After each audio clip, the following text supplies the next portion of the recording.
इस संसार में हर व्यक्ति को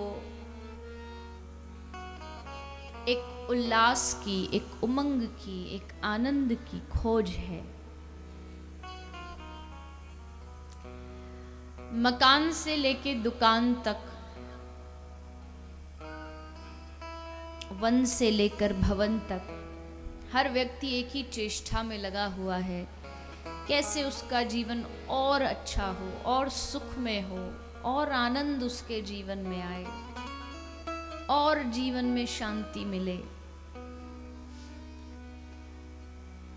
जीवन के हर कर्म का लक्ष्य यही है। अगर हम धन भी कमा रहे हैं तो उसका भी कहीं ना कहीं एक लक्ष्य है कि ज्यादा धन आएगा तो मैं आराम से रह पाऊंगा, मौज से रह पाऊंगा।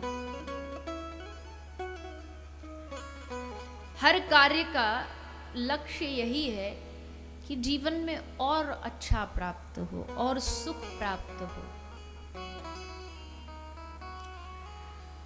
और उसी की खोज में हम कहीं ना कहीं संसार में भटकते भी हैं,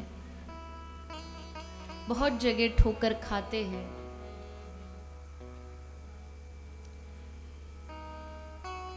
अपनों में सुख देखा लेकिन नहीं मिला, लगा कि शायद अच्छे घर में सुख होगा तो वो भी नहीं मिला। एक ईंटों के मकान में क्या सुख हो सकता है? ज्यादा से ज्यादा महीने भर सुख देगा, एक आध साल सुख देगा, उसके बाद फीका पड़ने लगेगा।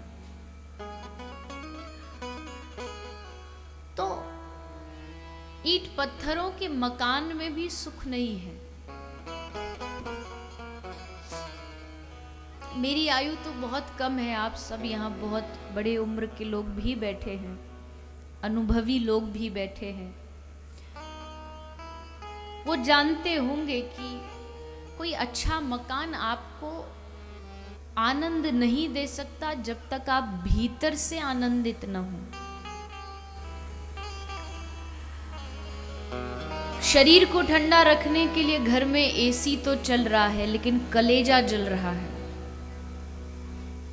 क्योंकि मन जल रहा है।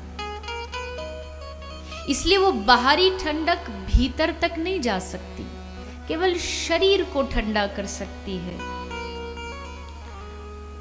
मन का क्या, जो हर समय गर्म ही रहता है। इसका अर्थ है कि बाहरी वस्तुओं का सुख पहली बात तो कुछ समय के लिए होता है, एक लिमिटेड पीरियड के टाइम होता है।